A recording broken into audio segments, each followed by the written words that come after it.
પરંતુ જશું ક્યાં?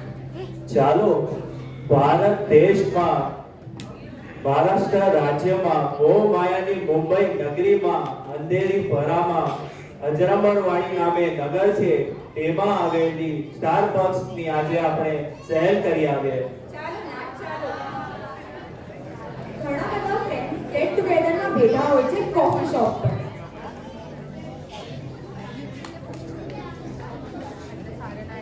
આ જુઓ દેવી, આ છે આજકાલની નવી પેઢીની નવી ટેકનોલોજી, ફ્રેન્ડ્સ ગેટ ટુગેધર. આ લોકોને આજુબાજુમાં શું થઈ રહ્યું છે તેની તેમને જરા પણ ભાન જ નથી. શું તમે લોકો બધાને ફાઇલ્સમાં લાવે છે? શું તમે અમારી સાથે મળવાની ઈચ્છા રાખશો? તમે કોણ છો? અહીં કેમ આવ્યા છો? અમે તમને નથી બોલાવ્યા. વત્સ, હું આ સમગ્ર બ્રહ્માંડનો, આ સૃષ્ટિનો સર્જક છું, ઈશ્વર છું. સોરી, અમે કેમ તે માને કે તમે ઈશ્વર છો? તમારા જેવા તો આ દુનિયામાં કેટલાય પોતાની જાતને ઈશ્વર લઈને બેઠા છે. માનવું કે ન માનવું એ તમારા મરજીની વાત છે. મને એનાથી કોઈ જ ફરક નથી પડતો.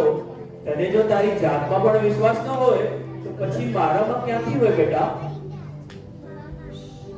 ઓકે ઓકે, પરંતુ અમને અત્યારે તમારી સાથે વાત કરવાનો ટાઈમ નથી.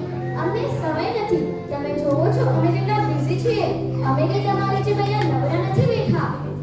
બેટા, વ્યસ્ત તો કીડી અને જીવજંતુઓ પણ આખો દિવસ હોય છે. તેમાં તમે કોઈ મોટી કે નવી વાત નથી કરી. શું આમની વાત તમને સાચી લાગે છે સ્વામી? દેવી, આ સૌ નાદાન બાળકો છે.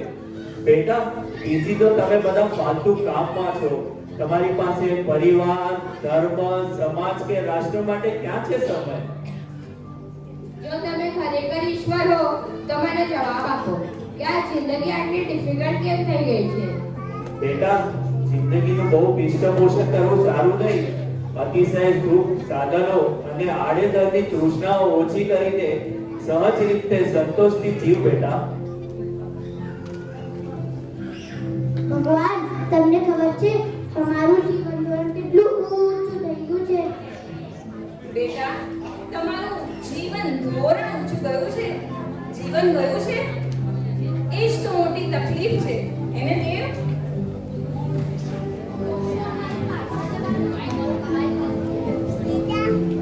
તો શું અમારે પાછા જવાનું, પાછા ફરવું તો અમારા માટે શક્ય જ નથી. શું તમે બધા પાછા જવા માંગો છો? વત્સ, મેં તમને પાછા ફરવાનું નથી કહ્યું. તમે ધારો તો નવેસરથી શરૂઆત તો કરી શકો ને. ટેકનોલોજીએ ઊભા કરેલા તારા પ્રશ્નોને સોલ્વ કરવા માટે તારે જ કોઈ નવી ટેકનોલોજી વિકસાવવી પડે ને. You are right God. પરંતુ ભગવાન, અમે કયા ઉદાસ, નિસ્તેજ અને દુઃખી કેમ હોઈએ છીએ? બેટા, કોમ્પિટિશનમાં સતત આગળ વધવા માટે તમે જ તમારી જાતને ખોટી ઉપાધિઓમાં મૂકી છે. પહેલા સફળતા માટે દોડો છો, પછી તે સફળતાને ટકાવવા માટે દોડો છો. આમ તમારી જિંદગીમાં દોડાદોડ કરવા સિવાય કશું બચ્યું છે? એક મિનિટ ભગવાન, તમને તો ખબર જ છે ને મુંબઈની લાઈફ કેટલી ફાસ્ટ છે. ટ્રેનના પાટે અને ઘડિયાળના કાંટે સિવાય બીજું કાંઈ દેખાતું નથી. આ કોમ્પિટિશન વાળી લાઈફમાં અગર અમે પાછળ રહી જશું તો ટેન્શન થાય છે. બેટા, તમારી વાત એકદમ સત્ય છે. આ આજની યુવાન પેઢી કોમ્પિટિશનમાં સતત ઘેરાયેલો છે. એટલે જ તો એ બધાની પાછળ તમે ખડખડાટ હસવાનું પણ ભૂલી ગયા છો. સતત ચિંતા કરવી અને અસલામતીનો ભય એ જ હવે તમારો સ્વભાવ થઈ ગયો છે. તો પછી ઉદાસ ને દુઃખી જ રહેવાય ને. આ બધાની પાછળ જિંદગીનો આનંદ પણ તમે ખરેખર માણી પણ કેવી રીતે શકો? સ્વભાવની હકીકત છે. અમે સતત લટકતી તલવાર નીચે કામ કરતા હોઈએ છીએ.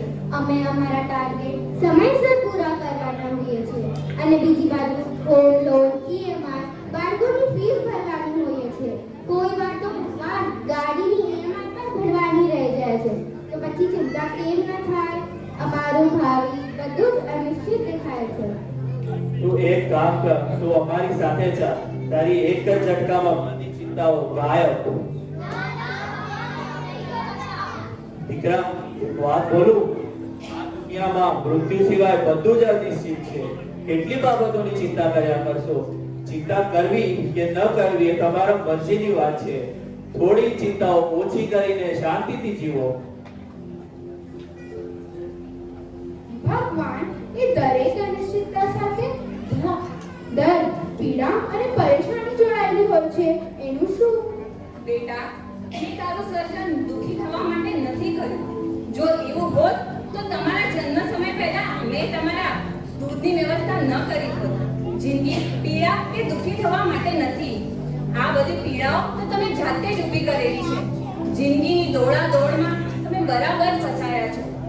કાદવમાં ફસાયેલો માણસ કાદવમાં વધારે ઊંડો ઉતરતો જાય છે. તમે જ પોતે વાઘ પર સવારી કરી છે અને હવે ગભરાવશો કે વાઘ અમને ફાડી ખાશે તો?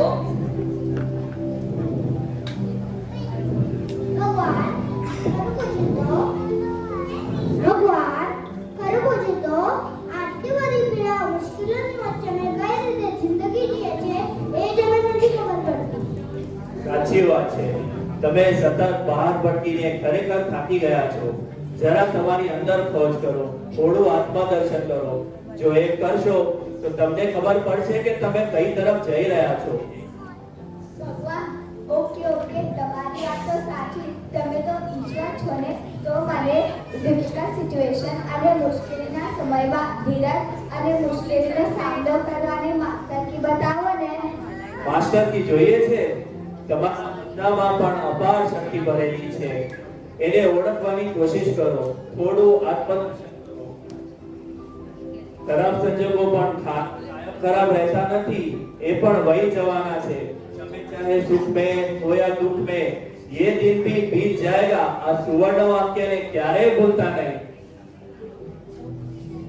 ઈશ્વર, ચલો એ તો સમજી ગયો તમારી વાત. તમે શું કહેવા માંગો છો?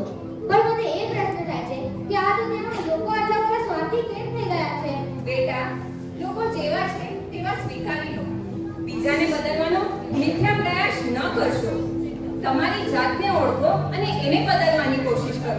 જેમ કે આપણા નોબેલ પ્રાઇઝ વિજેતા શ્રી રવિન્દ્રનાથ ટાગોર હંમેશા પ્રાર્થના કરતા કહેતા, હે પ્રભુ, આખી દુનિયાને સુધારજે, પરંતુ શરૂઆત મારાથી કરજે.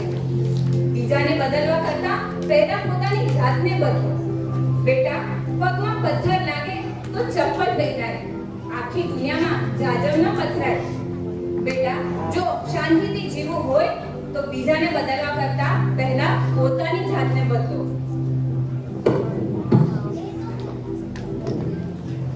એ તો હું સમજી ભગવાન, પણ એ જ મારા મગજમાં નથી ઘૂસતું કે આ દુનિયામાં હંમેશા સારા અને સાચા લોકોને કેમ સહન કરવું પડે છે. એનો મને જવાબ આપો ઈશ્વર. તમારી વાત એકદમ સત્ય છે. આ દુનિયામાં ખરેખર સારા લોકોની જ કસોટી થાય છે. સોનું કસોટીમાંથી જ શુદ્ધ થઈને બહાર આવે છે. એ રીતે પ્રશ્નો નક્કી કરીને તમારી આંતરિક શક્તિ અને સહનશીલતા વધારે છે. ક્યારે પણ કસોટીઓથી અને મુશ્કેલીઓથી ગભરાવો નહીં. યાદ રાખો, મુશ્કેલીઓનો અને દુઃખનો પહાડ બરફનો બનેલો હોય છે. સમય જતાં તે પણ પીગળી જાય છે. ભગવાન, તમે જે બોલ્યા બધું જ બરાબર, પરંતુ હાલની માનવજાત માટે શું વિચારો છો એનો મને જવાબ આપો ભગવાન. એ જ કે માનવ પૈસા મેળવવા માટે સ્વાસ્થ્ય ગુમાવે છે અને પછી એ જ સ્વાસ્થ્ય મેળવવા માટે પૈસા ગુમાવે છે. આમ પૈસાનું પાણી કરે છે. બાળપણમાં કંટાળો અનુભવે છે અને બુઢાપામાં બાળપણ ઘોડે છે. અને યુવાનીમાં તો એવી રીતે માને છે જાણે મૃત્યુ કદી આવવાનું જ નથી. અને જો જીવનમાં થોડું દુઃખ, થોડી મુશ્કેલી આવે તો કહે છે, હે પ્રભુ, આટલું બધું દુઃખ મને એકલાને જ શા માટે? પરંતુ સુખમાં હું એકલો કેમ? એવો પ્રશ્ન કે વિચાર થયો ક્યારે? સાચી વાત છે ભગવાન. અત્યાર સુધી હું આવો જ કરતો આવ્યો છું. તો મને જિંદગીને ઉત્તરદાયી માનવાનું સિક્રેટ મને બતાવો ને, હું એવું જ જીવન જીવીશ. બેટા, તમને બધાને સામે કિનારે જ સુખ દેખાય છે. જે છે જેટલું છે એને ભોગવો. જે નથી એની ચિંતા ન કરશો. જે નથી એની ચિંતા ન કરશો. ભૂતકાળને ભૂલીને વર્તમાનને વિશ્વાસથી વધાવતા ભવિષ્ય તરફ આગળ વધો. નફરત અને નેગેટિવ વિચારો છોડી દો, નહીં તો એ હજી જોરથી તમારી પાસે આવશે. બીજાને પ્રેમ કરશો તો આપોઆપ પ્રેમ મળશે. સતત ફરિયાદ અને સરખામણી છોડી દો. સતત કમ્પેરિઝન કરીને તમે જ તમારા ઘરમાં આગ લગાડી છે. ભગવાન કૃપા કરીને હજી પણ તમારી ફક્ત 1 મિનિટ અમને આપશો. જરૂર બેટા. ભગવાન, હવે અમારો એક છેલ્લો સવાલ છે કે અમારી પ્રાર્થનાઓ કોઈ દિવસ તમને સંભળાય છે ખરી? હા એ બોલો ભગવાન. પ્યારા દીકરાઓ, તમારી બધી જ પ્રાર્થનાઓ સંભળાય છે, પરંતુ જવાબ આપવાની મારી રીત જુદી હોય છે. મારા જવાબો ભવ્ય પર્વતો, ઝરણા, નદીઓ, સમુદ્ર અને વૃક્ષોની વનરાજીમાં સમાયેલા છે. ભવ્ય સૂર્યોદય અને સૂર્યાસ્તમાં છે. દરરોજ એક સુંદર પ્રભાત થાય છે ને તે પ્રભાતને સલામ કરવાનું મન થયું ત્યારે સૂરજ દાદાને ગુડ મોર્નિંગ કર્યું. આ બધા મારા જવાબો છે, પરંતુ તે જોવાની તમને ફુરસત જ ક્યાં છે? ચાંદની રાતે કોઈક વાર શાંત ચિત્તે ખુલ્લા આકાશ નીચે મંદ મંદ વહેતા પવનની લહેરકીનું મધુર સંગીત માણ્યું છે? જો એ માણી જતા શીખી લેશો તો તમને મારા જવાબો અવશ્યથી મળી જશે. ભગવાન, અમને આપનો અમૂલ્ય સમય આપવા બદલ આપનો આભાર. તમારી સાથે વાતો કરીને ઘણા પ્રશ્નોના જવાબ મળી ગયા. મન એકદમ પ્રફુલ્લિત થઈ ગયો. દિલનો ભાર પણ હળવો થઈ ગયો. મારી આંખો ખુલી ગઈ ભગવાન. ફરીથી ખૂબ ખૂબ આભાર. રિયલી થેન્ક્સ અ લોટ ભગવાન. છેલ્લે અમારા માટે કોઈ સંદેશો છે? છેલ્લો અમારો એક જ સંદેશ: અજરામર દાદામાં શ્રદ્ધા રાખજે, મારામાં શ્રદ્ધા રાખજે. હું તને આ સંસારના બધા ભયોમાંથી મુક્ત કરી દઈશ. જિંદગી એક રહસ્ય છે, પણ કોયડો નથી. તને યાદ કરજે, મારામાં નિષ્ઠા રાખજે, કદીએ હતાશ નહીં. તું મને યાદ કરજે, હું અચૂક થઈ જઈશ. કારણ કે તમે મારા સર્વશ્રેષ્ઠ સર્જન છો. તમે મને સૌથી વાલા છો.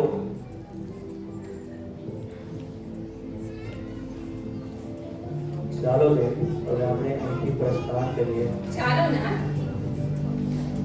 ભગવાન, આટલી જલ્દી કેમ જાઓ છો? પ્લીઝ 1 મિનિટ રૂકો ને અમારી વિનંતી સ્વીકારો.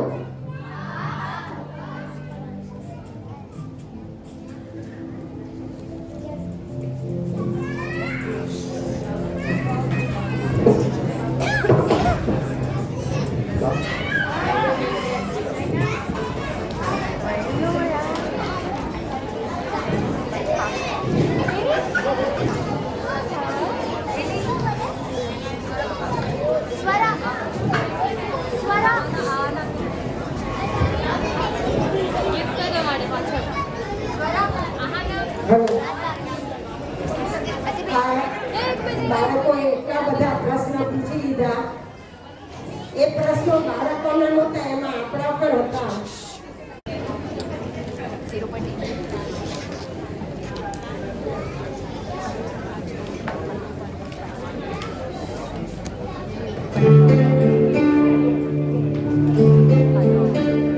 क्या कभी अंबर से सूर्य बिछड़ता है, क्या कभी दिन बाती दीपक जलता है, क्या कभी अंबर से सूर्य बिछड़ता है, क्या कभी दिन बाती दीपक जलता है. कैसी है अनहोनी छोड़ गया जो तू, कैसे जिएंगे हम. तू ही किनारा, तू ही सहारा, तू जग सारा, तू ही हमारा सूरज, तू ही तारा. जय जयकारा, जय जयकारा, स्वामी देना साथ हमारा. जय जयकारा, जय जयकारा, स्वामी देना साथ हमारा.